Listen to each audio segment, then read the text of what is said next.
प्रथम ऋषभ जिन धर्म कर, सन्मति चरम जिनेश। विघन हरन मंगल करण, भवतम दुरित दिनेश। वाणी जिन मुख ते खिरी, परिगणाधिप कान।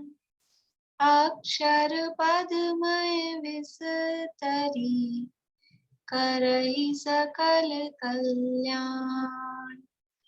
गुरुगण धर गुण धर सकल, प्रचुर परम्पर और।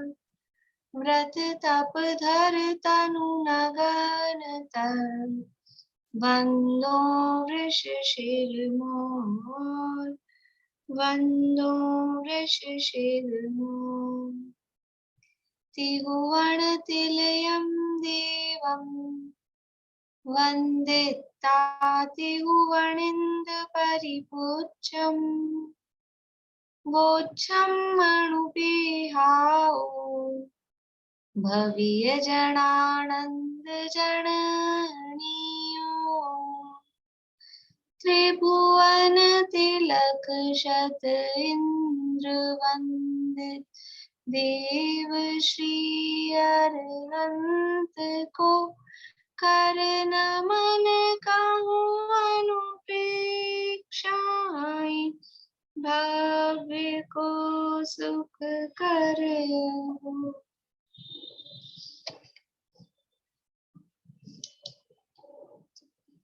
गाथा पाठ नहीं करते और जो रिवीजन कर लेते हैं, फिर बाद में समय रहेगा तो वो जो 2 गाथाएं शुचि भावना की बच्ची है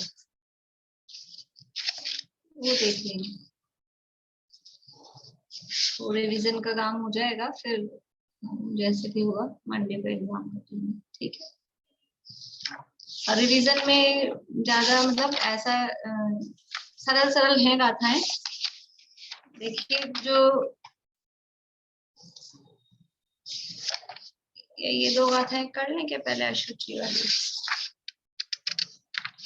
पहले रिवीजन करते हैं फिर देखेंगे। पहला जो गाथा है मंगलाचरण की गाथा, उसकी जो भावार्थ है उसके भावार्थ में काफी प्रकरण दिया है, तो भावार्थ इम्पोर्टेंट है। यानी देव किसे कहते हैं, फिर जो यहाँ पर देव शब्द कहा तो यहाँ जिनेंद्र भगवान को देव क्यों कहा वो बात बताई है। और ये विशेषण क्यों दिए हैं, त्रिभुवन तिलक और त्रिभुवनिंद परिपूज्यम, ये विशेषण दिए हैं, तो ये विशेषण क्यों दिए हैं। और मंगल किसे कहते हैं, अनुप्रेक्षा का क्या अर्थ है, और ये जो देव हैं ये देव मंगल क्यों हैं। समझ में आ रहा है आप लोगों को, मिल रही है बातें, जवाब मिल रहे हैं।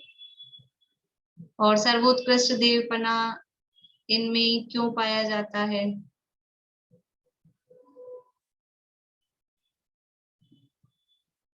और सबसे पहले, इससे पहले ग्रंथ के लेखक कौन है, ग्रंथ के वचनिकाकार कौन है, और मंगलाचरण क्यों किया गया है, इस गाथा से भी पहले है ये बात।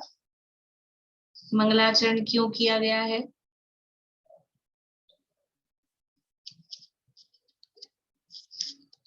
मतलब ज्यादा जो विशेष अपना है ना वो तो इसी गाथा की टीका में है, बाकी तो फिर आगे तो सरल है बातें, तो मतलब याद करने लायक या समझने लायक कुछ ऐसी चीजें हैं, वो इस पहली गाथा की टीका को, इसको अच्छे से आपको भावार्थ को अच्छे से देखना है, पढ़ना है। इसके बाद में 12 भावनाओं के नाम है दूसरी तीसरी गाथा में। तो जो ये भावार्थ है 4 नंबर पेज पे, इस भावार्थ में एक एक शब्द में इन भावनाओं का अर्थ दिया है। अध्रुव तो अनित्य को कहते हैं, जहाँ कोई शरण नहीं वो अशरण, भ्रमण को संसार, जहाँ कोई दूसरा नहीं वो एकत्व, है ना। तो ये एक एक शब्द में भी आपको ये अर्थ ख्याल में रखने। जहाँ सबसे भिन्नता सो अन्यत्व, मलिनता को अशुचित्व, कर्म के आने को आश्रव, कर्म के आने को रोके सो संवर, कर्म का झरना सो निर्जरा, जिसमें 6 द्रव्य पाए जाए सो लोक, अति कठिनता से प्राप्त हो सो दुर्लभ, और संसार से उद्धार करे सो वस्तु स्वरूपाधिक धर्म। सरल है, लेकिन वो शॉर्ट में उन 12 भावनाओं का अर्थ दिया है, तो ये ध्यान से देखना है। इसके बाद में चौथी गाथा, ये भी गाथा इम्पोर्टेंट है, और इसमें ये कहा है कि जो कुछ भी उत्पन्न हुआ है उसका नियम से नाश होता है।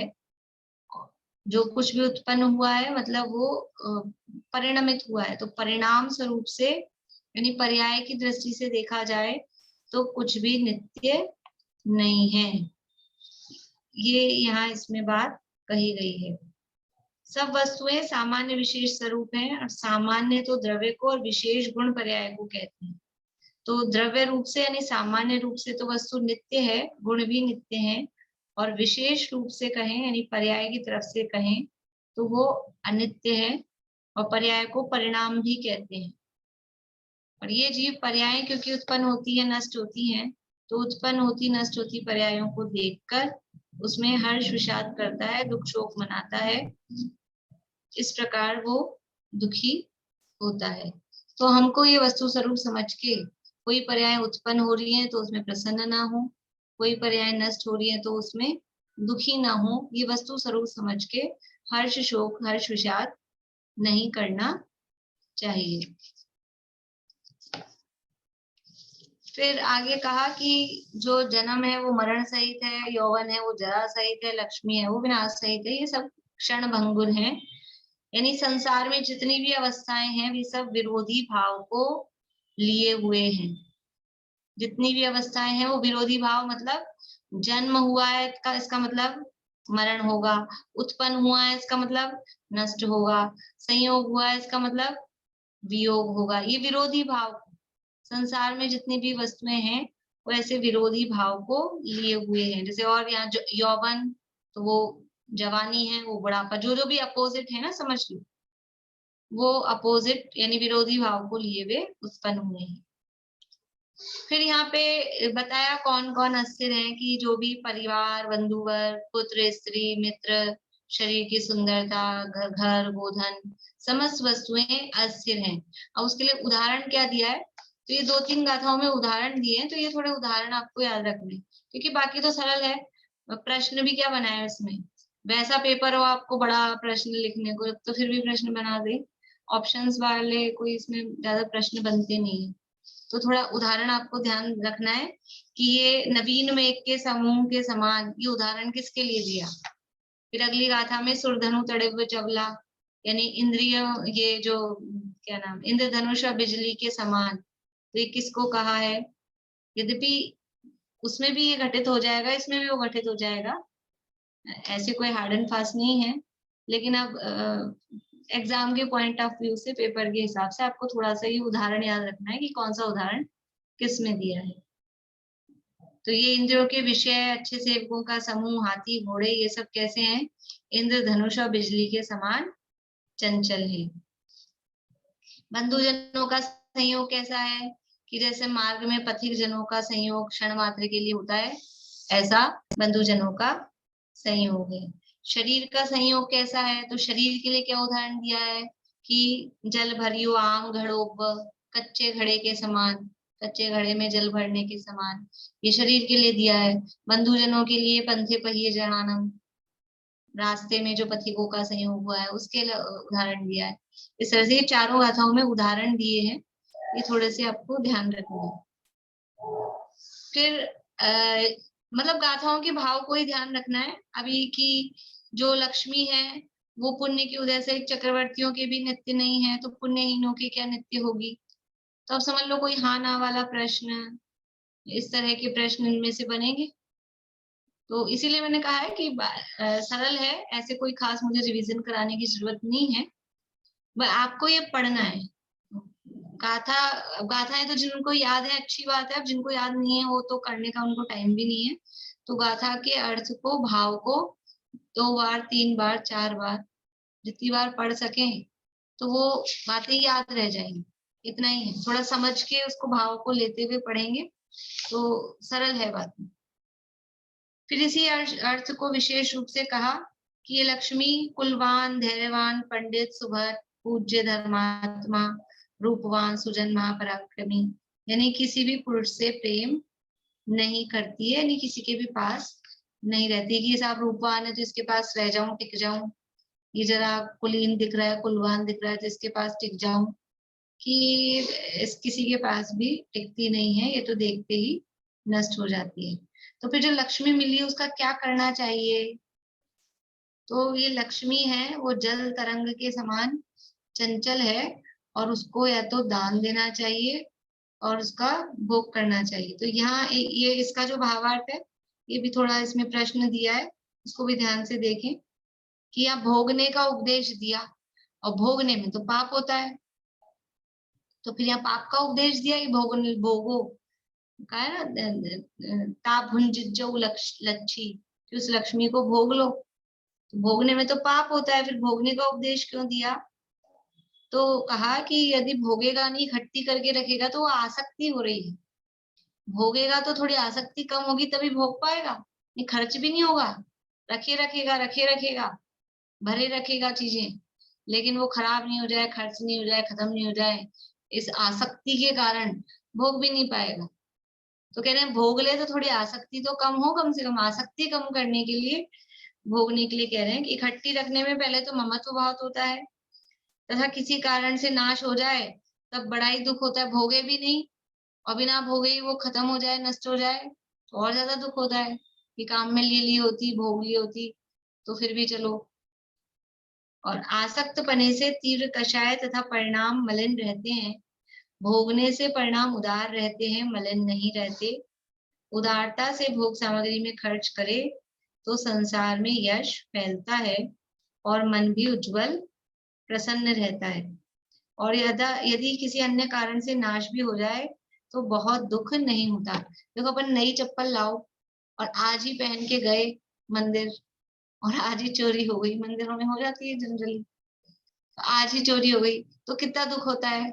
और बहुत पहन ली थी, घिस गई थी, और फिर वो चोरी हो जाए, तो ऐसा ही मतलब भोग लो और फिर नष्ट भी हो जाए किसी कारण से, तो उतना दुख नहीं रहता, उतनी आसक्ति भी नहीं, काम में तो लिया लेकिन होगा भी नहीं, और काम में भी नहीं आई और नष्ट हो गई, आसक्ति उसमें बनी रही। तो जो भोगने का उपदेश दिया उसके पीछे मूल प्रयोजन है आसक्ति कम करना। ठीक, जिस पुरुष ने जो लक्ष्मी को केवल इकट्ठी करता है, ना भोगता है ना दान देता है, वो क्या कर रहा है? तो वो अपनी आत्मा को ठगता है, उसका मनुष्यपना निष्फल है। तो समझ लो कि ऐसा प्रश्न बने कि जो लक्ष्मी को ना तो भोगता है, ना निमित्त पात्रों को दान देता है, इकट्ठी करके रखता है, तो यह ऐसा बनना है कि इस जीव का मनुष्यपना निष्फल है। तो ऑप्शन में दे दिया, जो संपत्ति को इकट्ठी करके रखता है, दान भी नहीं देता है, भोगता भी नहीं है, उपरोक्त सभी। तो सरल है, प्रश्न भी सरल है, आपको आ जाएंगे, बस पढ़ लेना है। अब बिना पढ़े ही बिल्कुल बैठेंगे तब तो अंदाज से ज्यादा, फिर भी पास तो हो जाएंगे, मतलब ऐसा किसी को नहीं रहेगा कि बिना पढ़े भी कोई व्यक्ति बैठेगा तो फेल हो जाए, क्योंकि बातें सरल है, मतलब जनरल है ना, दैनिक जीवन वाली बातें हैं। ये पहला अनित्य अध्रुव अनुप्रेक्षा वाला तो बहुत ही सरल है, बिल्कुल ही इसमें तो कुछ है ही नहीं। और आगे भी सरल है, संसार अनुप्रेक्षा में भी वो चारों गतियों के दुखों का वर्णन है, तो ऐसा कुछ कठिनाई नहीं है उसमें। फिर जो पुरुष लक्ष्मी को संचय करके रखता है, नीचे जमीन में गाड़ता है, तो वो लक्ष्मी को किसके समान कर देता है? तो पत्थर के समान कर देता है। जो लक्ष्मी को ना दान दे रहा है ना भोग रहा है, तो उसकी अपनी लक्ष्मी भी कैसी है? जैसे कि पराई लक्ष्मी हो, ऐसा है। और जो लक्ष्मी में आसक्त होकर खुद तो कष्ट सहित रह रहा है और लक्ष्मी में आसक्त है, देखो ऐसी दुनिया में होते हैं, इस तरह के देखे जाते हैं कि उस धन में इतनी आसक्ति है, खुद के लिए खर्च नहीं करता है, और खुद के रहते हुए अपने सामने ज्यादा परिवार वालों पे भी खर्च नहीं करता है, लेकिन खुद फिर तो चला जाएगा ना, खुद चला जाएगा, लक्ष्मी तो साथ जाने वाली है नहीं, तो वो किसके लिए वो कर रहा है कि वो सब अपने पीछे वालों का कार्य सिद्ध कर रहा है, पीछे वालों के लिए छोड़ के जा रहा है, खुद कष्ट से रहता है, खर्च नहीं कर रहा है, और बाद में साथ तो जाने वाली है नहीं कि भी चलो साथ ले जाएंगे। तो वो क्या कर रहा है कि वो अपने, या तो राजा ले लेगा, पीछे नहीं होगा कोई वारिस, तो वो राजा का या अपने कुटुंबियों का कार्य सिद्ध करता है। और जो पुरुष अनेक प्रकार की बुद्धि द्वारा, चतुराई द्वारा लक्ष्मी को बढ़ाता है, बढ़ा बढ़ा के तृप्त नहीं हो रहा है, आरंभ कर रहा है, पाप कर रहा है, सो नहीं रहा है, खाना नहीं खा रहा है, वो सब भी क्या कर रहा है कि वो उस लक्ष्मी का दास हो रहा है, वो उसका लक्ष्मी स्त्री पर मोहित होके उसकी दासता करता है। और प्रशंसा किसकी होती है दुनिया में? पंडित, कौन पंडित लोग किसकी प्रशंसा करते हैं कि जो लक्ष्मी को धर्म कार्यों में खर्च करता है, दुनिया में उसकी प्रशंसा होती है और उसी का जीवन सफल होता है।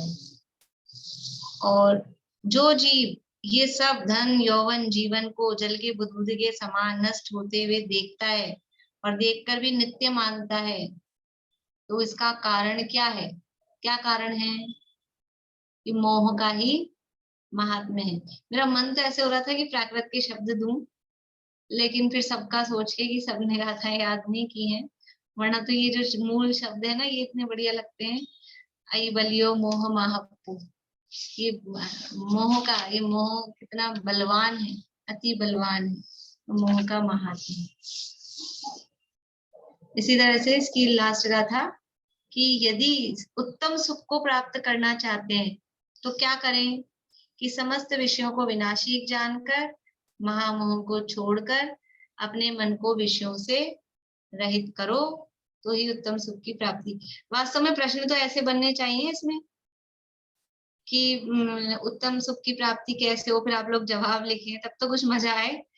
लेकिन अब वो अपने ऑनलाइन के चक्कर में, लेकिन बस इसलिए कि बहुत दिन हो गए अपने पेपर के बहाने, समझ लो मैंने भी पेपर बनाया तो मेरा भी फिर से पढ़ना हो गया 2-3-4 बार, और आप लोग भी एग्जाम के बहाने 4-4 बार तो आपको मैंने कह ही रखा है, 4 से कम कोई नहीं पढ़ेगा, 4 बार पढ़ना ही पढ़ना है, और ज्यादा भी पढ़ेंगे तो अपना एक बार फिर से रिवीजन हो जाता है, इस बहाने ये अपने को लाभ होता है। इसलिए थोड़ी मेहनत हो जाती है आपको लिखने की, मुझे भी पेपर बनाने की, लेकिन अपने को तो उपयोग लगाना है ना इसी में, और क्या करना।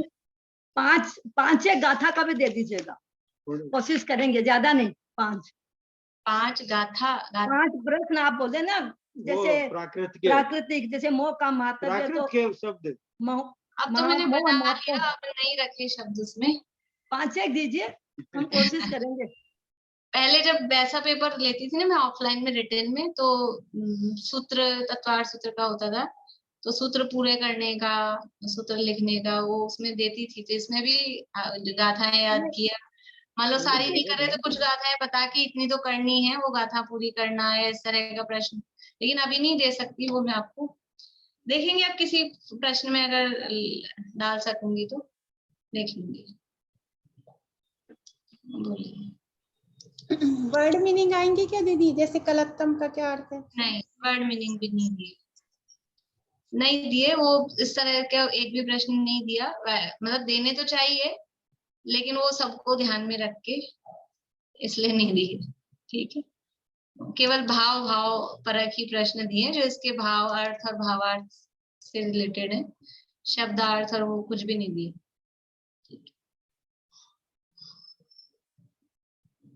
फिर इसी तरह से संसार में कौन शरणभूत है, तो ब्रह्मा विष्णु महेश शरणभूत है कि इंद्र शरणभूत है कि बड़े बड़े पदवी के धारक कोई शरणभूत है क्या, इस तरह का, या कोई मंत्र तंत्र ये क्षेत्रपाल ये रखने वाले हैं क्या, या कौन संसार में मरण से रहित हो सकता है, अति बलवान है कि अति रुद्र है, अति भयानक है, ऐसा। और यदि ये सब जानते हुए भी, प्रत्यक्ष देखते हुए भी वो मिथ्यात्व भाव से, यानी ये सब मानते हुए भी कोई सूर्य ग्रह यंत्र ये इनको यक्ष आदि को शरण मानता है, तो उसका कारण क्या है? उसका ये जो इनको शरण मानना, ये क्या है? मिथ्यात्व, प्रगाढ़ मिथ्यात्व का भाव है। फिर मरण किस कारण से होता है? कि आयुष्य से मरण होता है, आयु देने में कोई समर्थ है नहीं। और स्वर्ग का देव भी ना दूसरे को बचा सकता है, ना स्वयं को बचा सकता है। तो अब इस संसार में वास्तविक शरण क्या है? ये समझने वाली बात है कि वास्तव में अपने दर्शन ज्ञान चारित्र स्वरूप, जो अपने आत्मा का स्वरूप है, संसार में एकमात्र वही शरणभूत है, अन्य कोई भी शरण नहीं है। और जो अपने आत्मा को इन समाधि भावों रूप परिणमित करता है, तो वो तो शरणभूत है। और जो तीव्र कषाय से युक्त होता है, वो क्या करता है? कि वो अपने शुद्ध चैतन्य का घात करता है, वो अपनी आत्मा को ही हनता है। इस तरह से ये अशरण अनुप्रेक्षा। और इसी तरह से संसार अनुप्रेक्षा में पहली मतलब ये 32-33 नंबर की गाथा है, तो इसमें संसार किसे कहते हैं और संसार का कारण क्या है? तो मिथ्यात्व और कषाय भाव से युक्त होकर जो अनेक शरीरों में भ्रमण हो रहा है, वो संसार है। और ये जो भावार्थ में दिया, निश्चय से अपने को भूल जाना रूप मिथ्यात्व संसार है। और एक शरीर से अन्य शरीर की प्राप्ति होना, वो व्यवहार से संसार है।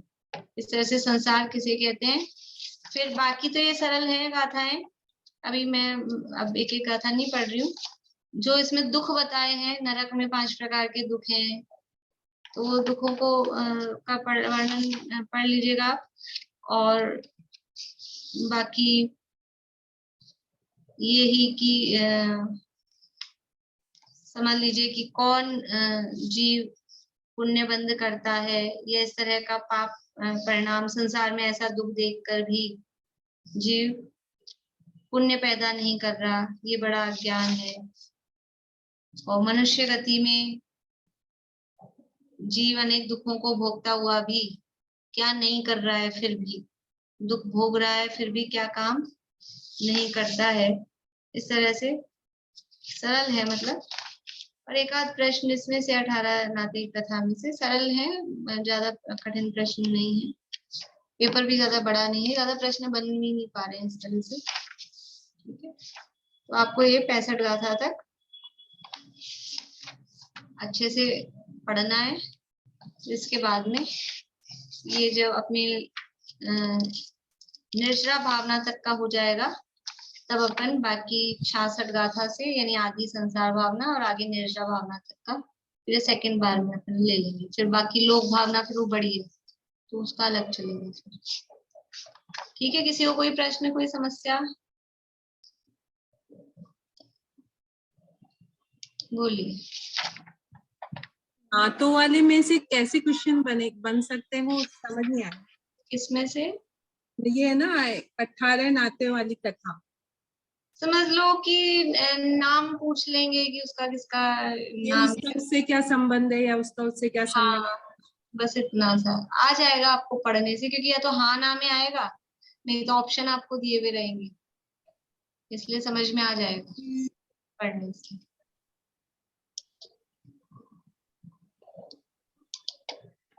इसमें जैसे ये जो टीका लिखी है, हिंदी रूपांतर है जो, तो ये ऐसे आएगा कि ढूंढारी भाषा आएगा कि हिंदी भाषा, ऐसे क्या किससे आएगा? देखो, ये टीका में या पुस्तक में तो नाम दिया है महेंद्र कुमार जी पाटनी, ये बोल्ड में दिख रहा है, लेकिन ये नहीं है। ग्रंथ के लेखक है कार्तिकेय स्वामी, और जो भावार्थ जो टीका अपन पढ़ रहे हैं वो है पंडित जयचंद जी छाबड़ा। हाँ, टीका उनकी है, उनकी हाँ, टीका थी ढूंढारी में, तो उसकी भाषा कन्वर्ट की है महेंद्र कुमार जी पाटनी ने। तो हाँ। टीकाकार या वचनिकाकार कहे जाएंगे तो जयचंद जी छाबड़ा। ठीक है, और ग्रंथ के रचयिता वो कार्तिकेय। आचार्य हाँ, कार्तिकेय कार्तिकेय। मुनिराज। मतलब महेंद्र जी पाटनी का इसमें कुछ भी वो वो नहीं तो है। अनुवादक है, उनका कोई खास रूप नहीं। हम बाहर जा रहे हैं, आउट ऑफ दिल्ली उस समय। आप आखिर में अगर आप आजकल में देना चाहें, एक दो दिन में अभी देना चाहें तो अभी दे दें, पहले देना चाहें तो मंडे को दे दें। हाँ मंडे को ही पेपर, मंडे को ही अब आज हो ही गया रिवीजन, मंडे को पेपर कर लेंगे अपन, तो वो मंडे को हो जाए, ठीक है ना। 26 को जाना है। हाँ 24 मंडे 24 को को दे जी, 24 को दे हाँ ठीक है, दीपिका जी बोलिए। मंगलाचरण में यहाँ देवशास्त्र गुरु को नमस्कार किया ऐसा कहेंगे, या आदिनाथ भगवान को नमस्कार किया ऐसा कहा जाए? ये जो भाषाकार का मंगलाचरण है उसमें। भाषाकार के मंगलाचरण में आदिनाथ भगवान को अलग नहीं है, प्रथम ऋषभ और फिर सन्मति चरम जिनेश, तो आदिनाथ से लेके महावीर भगवान तक 24 तीर्थंकरों को नमस्कार किया। और ये यहाँ पीछे लिखा ना देवशास्त्र गुरु को नमस्कार किया हुआ है, तो वो इसलिए ये देवशास्त्र गुरु को नमस्कार किया ना, पहले छंद में देव को, तीर्थंकरों को नमस्कार किया वो देव, बाद में दूसरा गढ़ छंद है वो वाणी यानी शास्त्र को, और तीसरा जो छंद है व्रत अवधार तनु नगंतर वो है गुरु को, मुनिराजों। तो ऐसे देवशास्त्र गुरु को ये नमस्कार, ये भाषाकार ने मंगलाचरण में नमस्कार किए, ठीक है। चलिए अब अपनी जो चर्चा चल रही थी,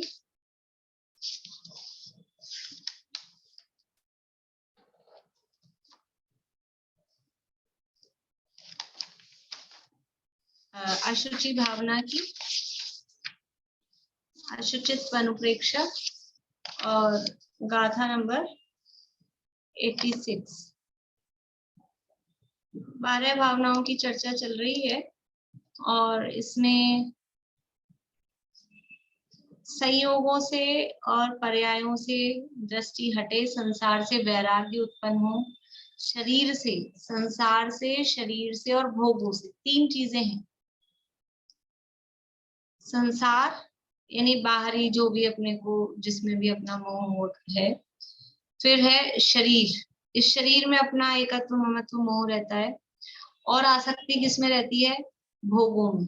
ये 3 चीजों में विशेष रूप से हमारी आसक्ति रहती है। तो इन संसार शरीर भोगों से विरक्ति उत्पन्न हो, उसके लिए ये 12 भावनाओं से, मतलब शुरू की जो 6 भावनाएं हैं वो उसके लिए है। तो संयोग और पर्यायों की अनित्यता, अशरणता, असारता, ये सब बता के इसमें तीनों को ही लिया। संसार भी अशरण है, अनित्य है, शरीर भी अशरण है, अनित्य है, दुख रूप है, और भोग है वो भोग भी अनित्य है, अशरण है, दुख रूप है। तीनों की एक सी स्थिति है, ना तो भोग नित्य है, ना शरीर नित्य है, ना बाकी जो भी संसार में और भी जो समझ लो वस्तुएं हैं, संयोग है, बंधुजन है, कोई भी नित्य नहीं है, कोई भी शरणभूत नहीं है, कोई भी सुखरूप नहीं है। तो फिर क्या है कि तुम अकेले ही हो जो भी कुछ है। तो एकत्व भावना कही, और ये सब हमसे भिन्न है ऐसा कह के अन्यत्व भावना कही। लेकिन वो सब कहने के बाद भी औरों से तो मोह हट जाता है कंपैरेटिवली इजीली, बाहरी समझ लो विषयों से और बाहरी जो संयोग है उनसे तो फिर भी ये सब सुन के, पढ़ के, समझ के मोह छूट जाता है। लेकिन इस शरीर से मोह छूटना वो थोड़ा मुश्किल पड़ता है। इसलिए इस शरीर से मोह छुड़ाने के लिए अन्यत्व भावना में भी कहा कि शरीर भी अपने से अन्य है, और अशुचि भावना में इसी बात को दृढ़ करने के लिए उस शरीर की अशुचिता बता रहे हैं। मतलब अलग अलग तरह से, पहले तो सामान्य रूप से कहते हैं, फिर भी नहीं मानता है तो फिर उसकी नेगेटिव अप्रोच यूज में लेते हैं, उसके माइनस पॉइंट बताते हैं कि देख ये ऐसा है, ऐसा इतना गंदा है जिसको तू अपना मान रहा है। तो ये अशुचि भावना में शरीर की अशुचिता की चर्चा यहाँ पर की थी। कल अपन ने गाथाएं पढ़ी थी कि ये जो शरीर है ये समस्त जो कुत्सित गंदे पदार्थ हैं उनका पिंड है, और इसमें कृमि कुल यानी कृमियों का समूह उसमें भरा हुआ है, अत्यंत दुर्गंधित है, और मल मूत्र का घर है। ये 4 विशेषण ये शरीर के लिए यहाँ पर दिए गए थे। कौन कौन सी विशेषताएं दी गई थी? कि ये कुत्सित पदार्थों का संपिंड है, कृमियों के समूह का कृमि जिसमें भरे हुए हैं और अत्यंत दुर्गंधित है और मल मूत्र का घर है। ऐसा ये शरीर है और इतना जो ये ऐसा अपवित्र शरीर है, इस शरीर में लगाए गए अत्यंत पवित्र सरस सुगंधित पदार्थ, मनोहर पदार्थ भी वो सब कैसे हो जाते हैं, अत्यंत दुर्गंधित हो जाते हैं।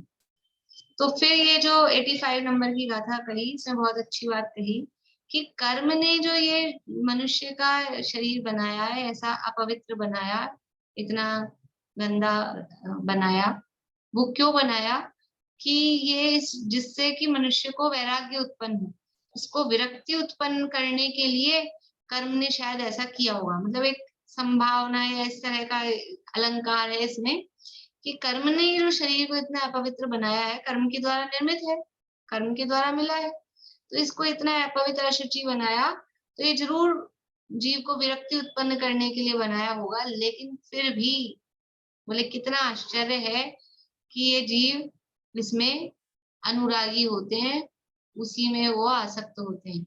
जैसे ऐसा हो कि किसी मेहमान को भगाने के लिए समझ लो घटिया सा घटिया भोजन बनाया हो, खूब मिर्ची डाल दी हो और खूब ऐसा कोई स्वाद नहीं हो, नमक नहीं हो, मिर्ची खूब तेज हो और ऐसा हो, और फिर भी वो उसको चटकारे ले लेके स्वाद ले लेके खाए और बहुत बढ़िया है, आपके घर का भोजन बहुत अच्छा है, 2-4 दिन और रुक जाऊंगा यहीं। ऐसी स्थिति ये जीव की हो रही है कि इतना अपवित्र दुर्गंधित अशुचि में शरीर है, फिर भी जीव उसमें आसक्त रहता है, उसमें रत रहता है, उसको अपना मानता है और सारा दिन रात जो भी काम करता है वो उसी के लिए करता है। तो ये बड़ा अज्ञान है।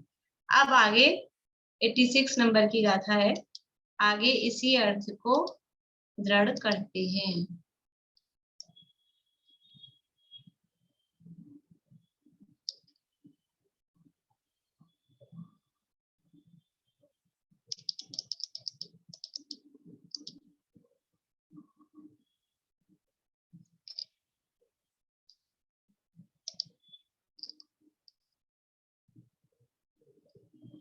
देखिए,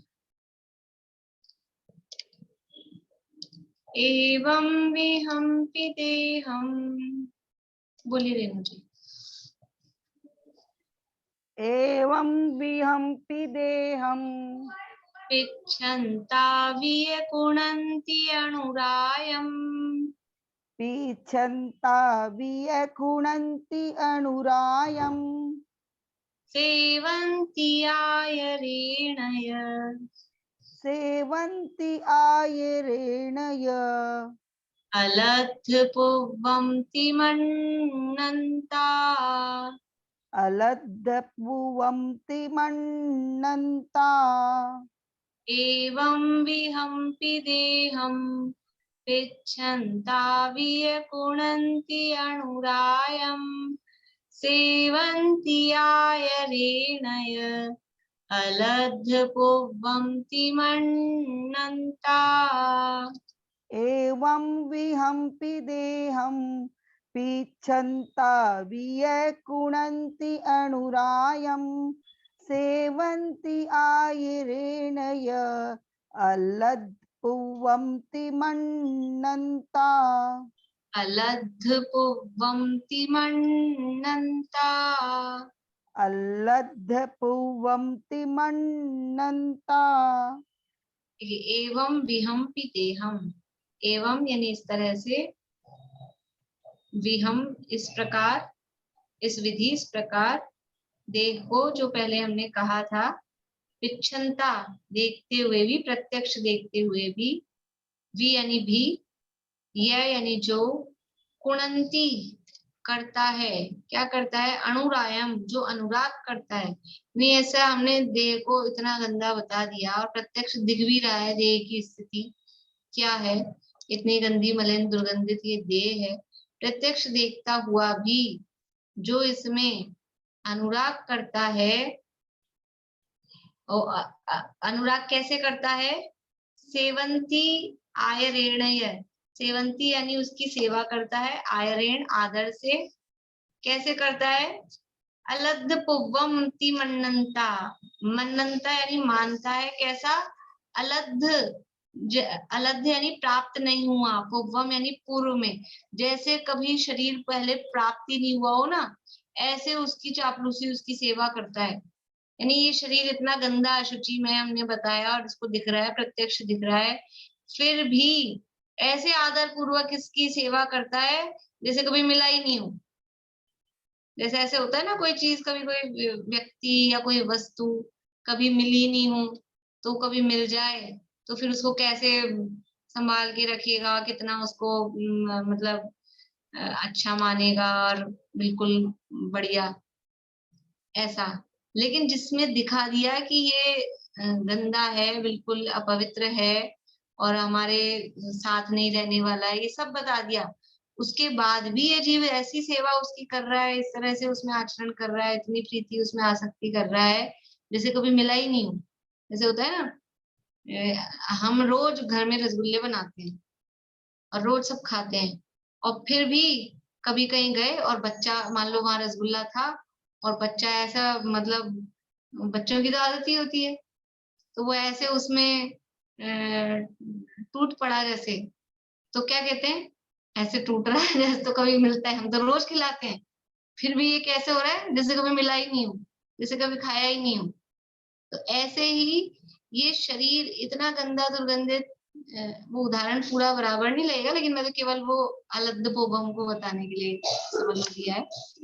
तो ये शरीर ऐसा हमने बता दिया, प्रत्यक्ष दिख रहा है, फिर भी से इनका मतलब ये है कहने का कि विरक्त नहीं हो रहा, उसमें ऐसे आसक्त हो रहा है, ऐसे अनुराग कर रहा है जैसे कभी मिला ही नहीं, पहली बार शरीर मिला हो, अनादिकाल से मिली शरीर ही शरीर मिल रहा है। और ये शरीर तो दुख भोगने का समझ लो साधन है। इस शरीर के निमित्त से यानी कर्म जीव को दुख देने के लिए किसके माध्यम से दे? तो कर्म के माध्यम से। जैसे वो लगा देते हैं ना यहाँ डिप चढ़ी हो, फिर वो छोड़ देते हैं नस में कि क्या है, इसके माध्यम से इंजेक्शन लगा देंगे, पेंडुला यहाँ लगा के छोड़ देते हैं। तो ये तो क्या है, ये इंजेक्शन लगाने का, ये दुख देने का माध्यम है। ऐसे ये शरीर, ये जीव को दुख देने का माध्यम है। शरीर के माध्यम से जीव दुखी होता है। तो ये इस तरह से ये अशुचि शरीर को प्रत्यक्ष देख रहा है और इतना सब बता दिया, फिर भी उसमें अनुराग करता है जैसे कि ऐसा शरीर पहले कभी मिला ही ना हो, ऐसा ये लगता है। देखिए अर्थ, इस तरह पहले कहे अनुसार अशुचि शरीर को प्रत्यक्ष देखता हुआ भी यह मनुष्य उसमें अनुरायम अनुराग गुणंती करता है। अलद्ध पुव्वंति मंडंता, जैसे ऐसा शरीर कभी पहले न पाया हो ऐसा मानता हुआ, आयरेण यह सेवंती, आदर पूर्वक इसकी सेवा करता है, सो यह बड़ा अज्ञान है। क्या करें, मतलब ये सब प्रत्यक्ष दिखता हुआ भी जीव इसमें रचपच रहा है, तो अब क्या कहें, अज्ञान के अलावा और क्या है? ये अज्ञान है, अज्ञान की इतनी महिमा है। अब कहते हैं, इसको वापस से पढ़ लेते हैं, गाथा और पद्यानुवाद। बोलिए दीपिका जी, गाथा पढ़िए। एवं विहंपि देहं पिच्छन्ता वियकुणन्ति अनुरायं सेवन्ति आयरेण य अलद्दपुव्वंति मन्नन्ता। प्रत्यक्ष देखे इस तरह अशुचिमयी इस देह को, पहले न पाई मान कर आदर सहित सेवा करे। यानी ऐसा होता है ना, जैसे कोई बच्चों को चॉकलेट दी और चॉकलेट उसने खोली और नीचे गिर गई जमीन पे और गंदगी में, और वो दिख गया गंदगी हो गई है, गंदगी में गिर गई है और खूब मिलती है उसको, खूब है भी उसके पास में, फिर भी वो उस गंदी चॉकलेट को उठा के खाए। तो ऐसा जैसा वो है, ऐसा ही ये अशुचिमय शरीर को हमने देख लिया है, इस तरह से प्रत्यक्ष दिखता है, फिर भी इतने आदर पूर्वक उसी की से रात दिन हमारा 99% टाइम किसके लिए जाता है? वो सब इस शरीर की सेवा में ही जाता है, फिर भी शरीर की सेवा इतनी आदर से सेवा करते हैं। देखिए अब कहते हैं कि इस शरीर से विरक्त होने वाले के अशुचि भावना सफल है। अशुचि भावना का सच्चा फल क्या है? अशुचि भावना का फल ये,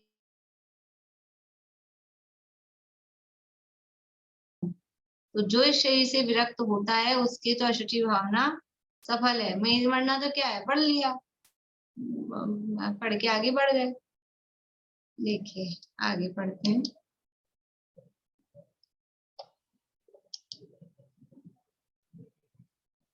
भारती आंटी आप बोलिएगा पीछे।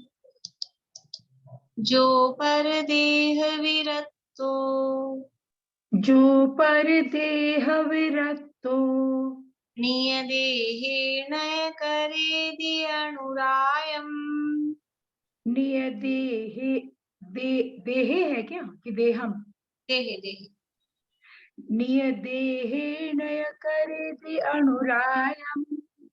अपसरूप सुरत्तो, अपसरूप सुरत्तो असुरित्ते भावना तस्य। असुवित्ते भावना तस्य। जो पर देह विरक्तो निय देहेन करेदि अनुरायम।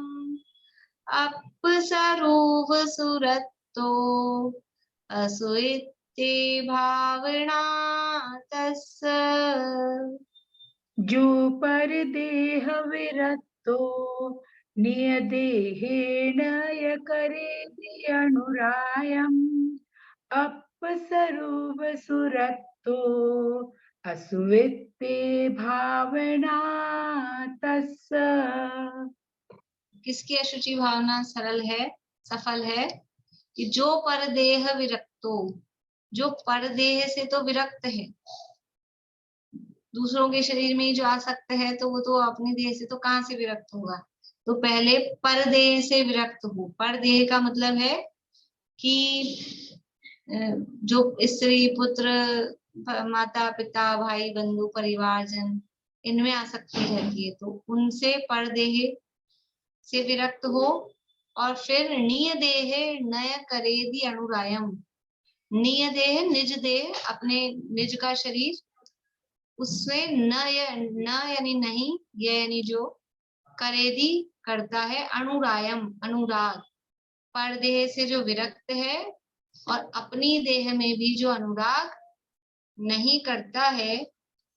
अपस्वरूप सुरत्तो, जो अप यानी अपने आत्म स्वरूप में, सुरत्तो यानी आसक्त है, अच्छी तरह से उसमें रक्त है, अपने आत्म स्वरूप में अनुरक्त रहता है। असुवित्ते भावना तस्य, उसके ही वास्तव में अशुचि भावना होती है, यानी उसकी अशुचि भावना सफल होती है।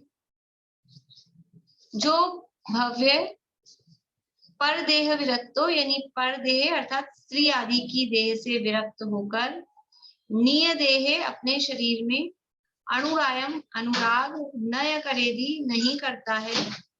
अपस्वरूप सुरत्तो, अपने आत्म स्वरूप में अनुरक्त रहता है। तस्, उसके असुरित्ते भावना अशुचि भावना सफल है। यानी जो अपने आत्म पर शरीर, दूसरे के शरीर से विरक्त होकर और फिर अपने आत्म स्वरूप में अनुरक्त रहता है, अपने शरीर से भी विरक्त होता है, उसके ही वास्तव में अशुचि भावना सफल है। देखिए फिर से पढ़ते हैं गाथा।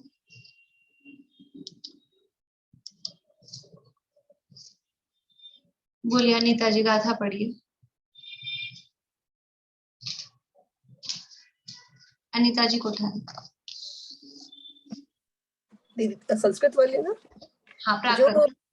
हाँ जी, काटो चलिए। जो पर देह विरक्तो निह देहे न ये करे दी अनुरायम अपस्वरूप सुरतो असूयते भावना तस्य।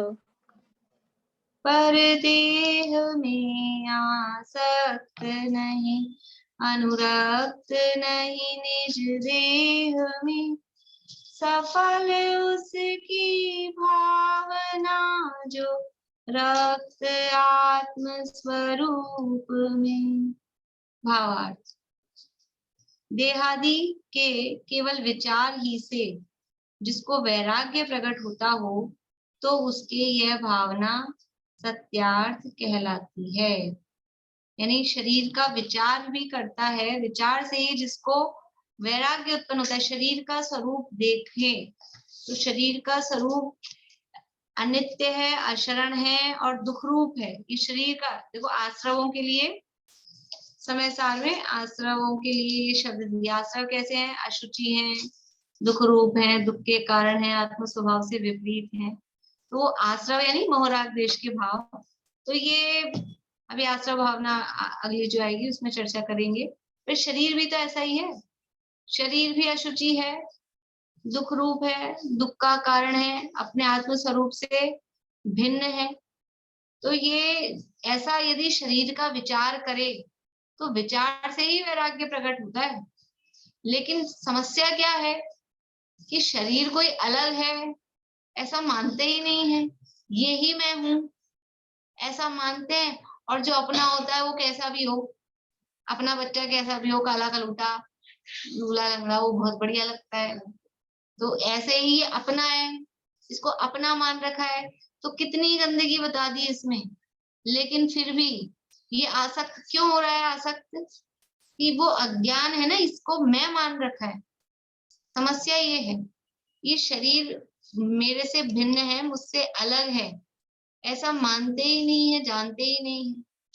तो जो विचार करे और विचार से ही उस शरीर का स्वरूप देख के वैराग्य प्रकट हो, ग्लानि तो लाता है, शरीर में मलमूत्र दिखे, वॉमिटिंग आदि दिखे, कहीं से खून निकलता, मवाद निकलती हुई, पस निकलता हुआ दिखे, किसी का एक्सीडेंट हो गया हो, हड्डी हड्डी निकली हुई दिख जाए, ग्लानि का भाव लाता है, ग्लानि लाता है।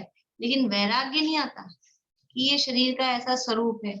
कहीं देखो, जीवन में वैराग्य उत्पन्न करना हो विशेष रूप से तो बुजुर्गों के साथ रहना चाहिए, उनके शरीर की स्थितियों की, बुढ़ापे में ऐसी हो जाती शरीर की स्थितियां, तो उनके शरीर की स्थिति को देखकर निरंतर वैराग्य मन में भरा रहे कि कैसा क्या शरीर है, क्या स्थिति है, और उनके पूर्व की स्थिति को देखें कि कहाँ तो ये ऐसी स्थिति थी और कहाँ आज ऐसी स्थिति हो गई है। तो ये शरीर की स्थिति क्या है?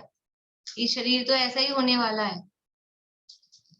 एक रत्नाकर पंचविंशति का है, उसमें एक छंद आता है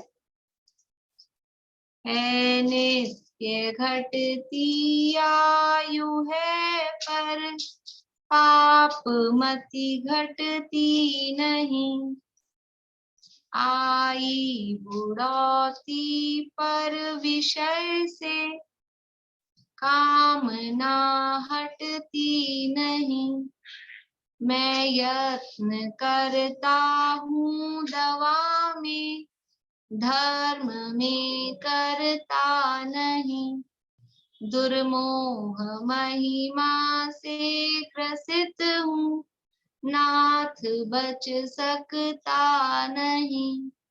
आयु निरंतर क्या हो रहा है? घट रही है। हम क्या बोलते हैं? बढ़ रही है, हमारी आयु बढ़ रही है। हम क्या बोल रहे हैं? बढ़ रही है कि घट रही है? आयु नित्य घट रही है, हम बोलते हैं हमारी आयु बढ़ गई, आयु बढ़ गई। आयु घट रही है लेकिन पाप मति नहीं घट रही। आयु तो घट रही है, हर क्षण, हर दिन नहीं, हर साल नहीं, हर क्षण आयु घट रही है। जितनी आयु लेकर आए थे इस मनुष्य भाव में, जन्म के साथ से ही वो कम होना चालू हो गई। आयु घट रही है, लेकिन ये बुद्धि पापमती घटती नहीं। पाप की वासनाएं कम नहीं होती, बुद्धि में से पाप नहीं जाता है दिमाग में से, पाप ही पाप। पीछे भी अपने इसमें गाथाएं आई थी कि इस तरह की स्थिति दिख रही है, पाप पाप की वजह से मनुष्य भाव में ऐसे ऐसे दुख मिल रहे हैं, पिताजी मर गए, माता मर गई, भीख मांग मांग के भोजन कर रहा है, फिर भी ये पाप नहीं जाता जीवन में से, फिर भी पाप ही पाप कर रहा है, फिर भी लगता नहीं धर्म कर ले, पुण्य कर ले, थोड़ा कुछ कर ले।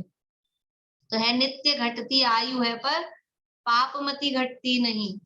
आई बुढ़ौती, बुढ़ापा आ गया, लेकिन बुढ़ापा आ गया मतलब शरीर से बुढ़ा हो गया है, इंद्रियां शिथिल हो गई, लेकिन अंदर की जो वासनाएं हैं, भोगों की जो इच्छाएं हैं, पांचों इंद्रियों के विषय भोगनों की, वो नहीं कम होती है। आई बुढ़ौती पर विषय से वासना कामना घटती नहीं, हटती नहीं, विषयों की वासना नहीं हटती है।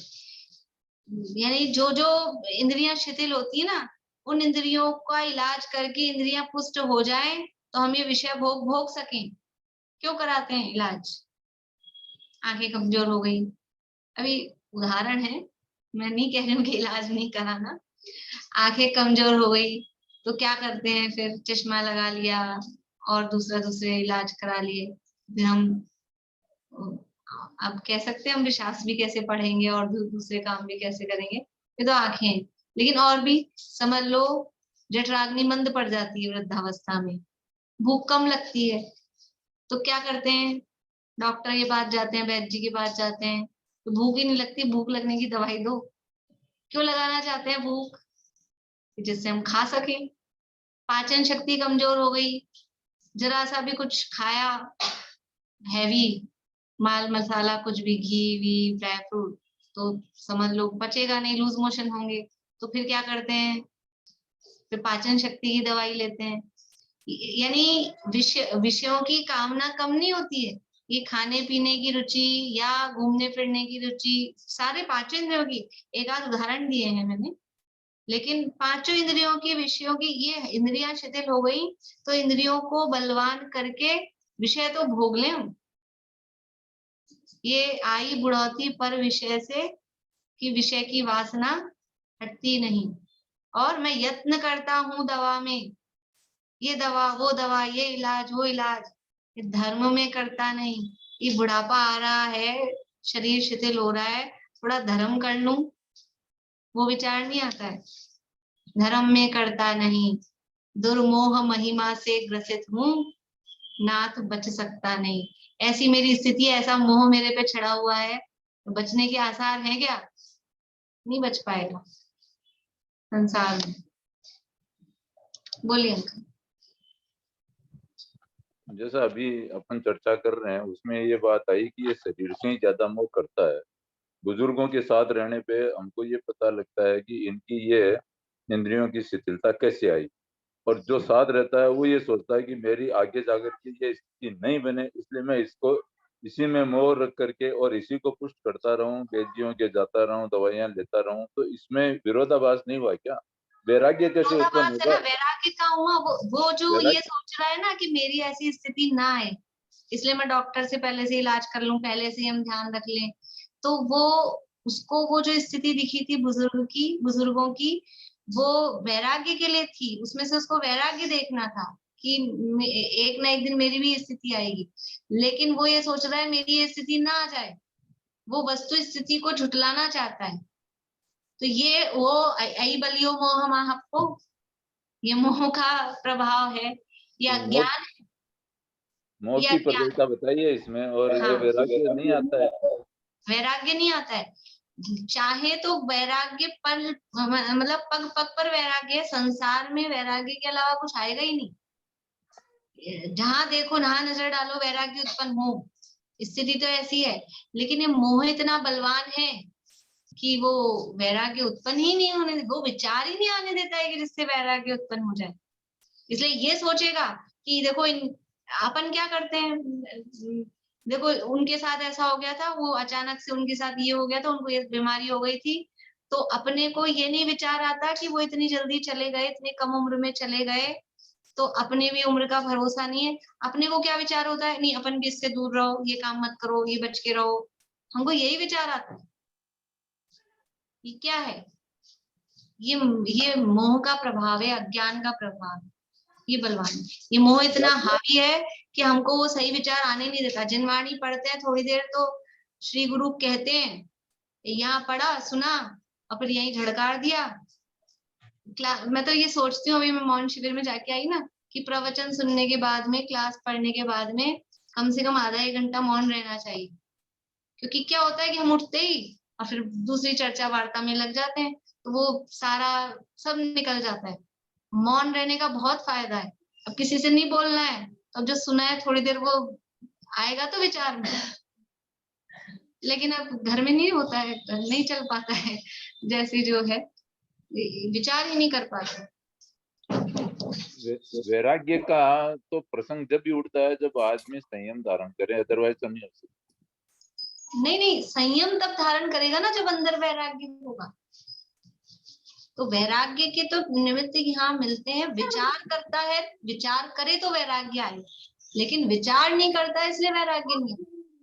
विचार करे तो वैराग्य आ जाए, विचार नहीं करता है। यह तो कह रहे हैं कि केवल विचार ही से वैराग्य प्रकट होता है, लेकिन फिर भी वो विचार ही नहीं करता तो क्या करे?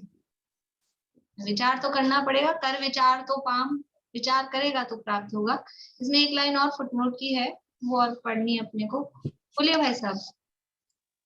गुरुदेव के जीवन प्रसंग में आता है कि जो है उतना वैराग्य हमारा जीवन था, फिर भी अपने वैराग्य को पुष्ट करने के लिए अस्पताल जाते थे एक निश्चित अंतराल में। हाँ, अस्पताल क्यों जाते थे? खुद का इलाज कराने नहीं, वैराग्य उत्पन्न करने के लिए। वहां के दृश्य देखकर वैराग्य उत्पन्न होता है, इसलिए। तो ये हमको बुद्धिपूर्वक, अभी तो कहीं जाने की जरूरत नहीं है, अपने हाथ में सब कुछ दिखता है, हाथ में वैराग्य उत्पन्न होने की, मतलब कहीं जा जाके देखने की जरूरत ही नहीं। और हर क्षण घर, मतलब क्षण क्षण में ऐसे प्रसंग घर में बनते हैं कि वैराग्य उत्पन्न हो जाए। ऐसी स्थितियां घर में बनती हैं, परिवारों में बनती हैं, तो भी विचार नहीं करता, सोचता नहीं है, उल्टा ही सोचता है, इसलिए वैराग्य नहीं आता। देखिए एक लाइन ये फुटनोट की है। भेद विज्ञान सहित अक्षय अविनाशी निजात्मा के आश्रय करने द्वारा, ऊपर कहा था ना देहादि के विचार से ही, तो वो कैसा होगा? वैराग्य उत्पन्न हो रहा है, विचार से ही वैराग्य किसको होगा? कि वो अपने आत्मा का आश्रय जिसको होगा ना, भेद विज्ञान जिसको होगा। वरना तो शरीर का ही विचार तो करता ही है, शरीर का ही, जो कह रहे हैं ना भी दूसरों का बुढ़ापा देखकर मेरे भी ये समस्या नहीं आ जाए, ये विचार कर रहा है। लेकिन जिसको अपने आत्मा में जीव अलग हूं और ये शरीर अलग है और ये शरीर की स्थिति ऐसी है, ऐसा जिसको भेद ज्ञान होगा और फिर वो विचार करेगा कि ये शरीर की ऐसी स्थिति है, मैं अलग, आत्मा अंदर, इससे न्यारा, अत्यंत परम पवित्र वो अंदर विद्यमान हूँ, वो अपनी भिन्नता को जो देखेगा तो उसको इस शरीर से वैराग्य उत्पन्न होगा। और जो शरीर को ही मैं मान रखा है तो फिर वैराग्य कहाँ से उत्पन्न होगा? ये वैराग्य उत्पन्न नहीं होता। इस तरह से ये 2 लाइन का छंद और है, इसको भी पढ़ लेते हैं 1 मिनट में, ज्यादा कुछ नहीं है। स्वपर देह को अशुचि लखी, तजे तास अनुराग, ताके साची भावना, सो कहिए बड़ भाग। जो इसी गाथा में कहा है ना, स्वपर देह को अशुचि लखी। देखो इसमें एक बात ये भी थी, जो पर देह विरक्तो, यानी दूसरों की देह में भी आ सकते हैं, यानी मुख्य रूप से इसमें स्त्री आदि कहा है, तो स्त्रियों के यानी पति पत्नी में समझ लो, स्त्री पुरुष के शरीर में आसक्त रहते हैं उसको भोगने की भावना से, और दूसरे के शरीर में बाकी परिवारजनों के शरीर में आ सकते हैं, तो वहां तो वो उनसे मोह है ना, उनको उनके शरीर को भोगने की भावना नहीं। लेकिन ये जो स्त्री पुरुष में शरीर से भोगने की जो भावना है, तो पर देह से भी विरक्त कैसे होगा? कि इस अशुचि भावना से, कि जिस स्त्री में आसक्त हो रहा है, उसके शरीर में रमण करने की सोच रहा है, उसका शरीर का स्वरूप कैसा है? वो भी तो मलमूत्र मांस मल थैली की कसवसादी ते मैली, वो भी है कि नहीं है? तो ऐसा विचार यदि स्त्री के शरीर के संबंध में ऐसी भावना भोगने की आ रही है, तो उससे वैराग्य उत्पन्न करने के लिए भी ये अशुचि भावना का विचार किया जाए, तो परदेह से विरक्त हो, और फिर अपने देह से भी, ये मेरा शरीर भी ऐसा है, उससे भी विरक्त हो, तो उसकी ये अशुचि भावना का चिंतन सफल है। इस तरह से ये अशुचि भावना का चिंतन करके हम स्वपर देह से विरक्त हो, वास्तव में इस शरीर के स्वरूप का विचार करें। शरीर से भेद विज्ञान अशुचि भावना है, शरीर से भेद विज्ञान की भावना है, और ये भावना निरंतर चलनी चाहिए। बुद्धिपूर्वक थोड़ी थोड़ी देर में मैं जीव हूँ, शरीर भिन्न है, मैं ज्ञान स्वरूपी चैतन्य स्वरूपी आत्मा हूँ, ये शरीर जड़ उद्गल है। थोड़ी थोड़ी देर में अभी केवल प्रारंभिक भूमिका में बुद्धिपूर्वक ही ये विचार आना चाहिए, याद आनी चाहिए, अलार्म बजनी चाहिए। फिर वो श्रद्धा के लेवल पर तो अपने आप को होगा ही, लेकिन अभी तो बुद्धिपूर्वक हम प्रयास करने के लिए कि हमें ये याद आए, ये ध्यान रहे कि मैं कौन हूँ, ऐसे अपने स्वरूप का विचार हमें होना चाहिए। बोलिए विनीता जी। दीदी मैं कह रही दादा की तो पूरे दादा की भारा भावना है, उनको पढ़ने में सारा अपना मन ऐसा हो जाता है, विरक्ति आती है। कोई ऐसा प्रसंग बनाओ ना, ये भारा भावना है हम पक्की याद हो जाए, कभी काम ही नहीं बनता। मैं याद तो करती हूँ, आप भी कोई ऐसा बीच में बनाओ ना तो करेंगे। मैं लेंगे यहाँ साथ। वो क्या थोड़ी बड़ी है ना, फिर वो पाठ करने से याद होती है, तो बस थोड़ा वही है करते। अगली क्लास में आप याद दिला दीजिएगा, शुरू में याद दिला दीजिएगा कि उसका पाठ करना है। आपको याद कराने से 24 तीर्थंकर की स्तुति मैंने आपके कारण से याद भी है, वो पूरी हो गई है। बोले देखा। अच्छा, शरीर का अगर हम लोग ध्यान नहीं रखेंगे तो हम लोग आत्मा में कैसे लीन होंगे? देखो अभी भावना चल रही है अशुचि भावना, और ये नहीं कह रहे कि शरीर का ध्यान नहीं रखो, यहाँ कह रहे हैं शरीर से विरक्त हो, इसका स्वरूप ही ऐसा है। और फिर जब बात करते हैं तो वहां ये भी कहते हैं शरीर को पड़ोसी के समान जानो। तो पड़ोसी के समान का मतलब उसका में पूरा उसी का ध्यान भी नहीं रखो और बिल्कुल ही उसका ध्यान नहीं रखो, ऐसा भी नहीं। तो जितना ये हमको अपने आत्म साधना में साधक को उतना ध्यान रखना। लेकिन यदि इस शरीर के हम सारा ध्यान इसी में दे रहे हैं और आत्म साधना तो गायब ही हो गई है, उसके लिए यहाँ पर ये अशुचि भावना की बात की जा रही है, क्योंकि excess of everything is bad. तो ऐसा नहीं है कि फिर ठीक है शरीर का जो हो रहा है, जब ये शरीर हमें आत्म साधना में अगर बाधक बनने लगता है, जैसे मुनिराजों के संबंध में आता है कि कब वो आहार करते हैं और कब नहीं करते हैं, कि वो उपवास करते हैं और उपवास के कारण शिथिलता आने लगती है, साधना में दिक्कत लगती है, तो आहार के लिए चले जाते हैं। और आहार के लिए जाते हैं और लगता है आहार करते करते प्रमाद ज्यादा आ रहा है, तो फिर वो उपवास करते हैं। यानी हम शरीर की तरफ से हम मतलब शरीर पे डिपेंडेंट नहीं, हम अपने आत्मा का ध्यान रख के इसके हिसाब से शरीर को डील करते हैं, तो वो यथार्थता है। तो शरीर की तरफ ध्यान नहीं देना ये नहीं कह रहे हैं, यथा वो अपने आप ही जाएगा, इतना कौन विरक्त हुए हैं, शरीर में तकलीफ होती है वो करता ही है जी। लेकिन फिर भी हमारा जो 99% टाइम केवल इसी के लिए जा रहा है, और फिर भी वो तो अशुचि उत्पन्न करेगा ही। यहाँ तो उसमें अशुचि भावना में तो समझ लो सुगंधित पदार्थ लगा रहे हैं, नहा रहे हैं, धो रहे हैं, तरह तरह की क्रीम पाउडर ये सब, वो तो भी क्या हो रहा है, तो अशुचि है, अशुचि ही निकालने वाला है।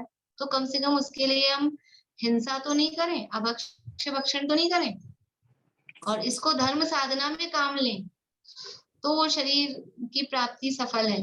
और हमने खाली अपनी धर्म साधना भी सब साइड में कर दी, शरीर की सेवा में लग गए, तो वो कोई उससे मतलब वो संसार ही बढ़ने वाला है। इसलिए ये अशुचि भावना है। यहाँ बताइए। तो दवा लेनी पड़ती है, जैसे हॉस्पिटल भी जाना ही पड़ता है, उसका निषेध नहीं है।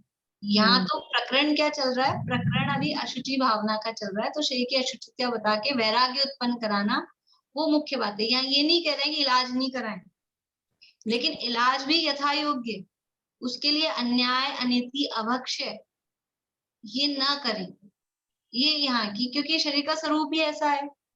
इसलिए न्याय नीति पूर्वक भक्ष्य भक्षण से जितना ये यथा योग्य चलता रहे, फिर भी दवाइयां खाते खाते भी आदमी बीमार होता है, मरता है कि नहीं मरता है इलाज कराते कराते।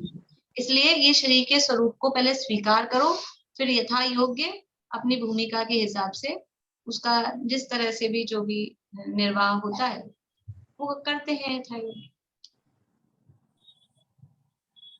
जिनवाड़े से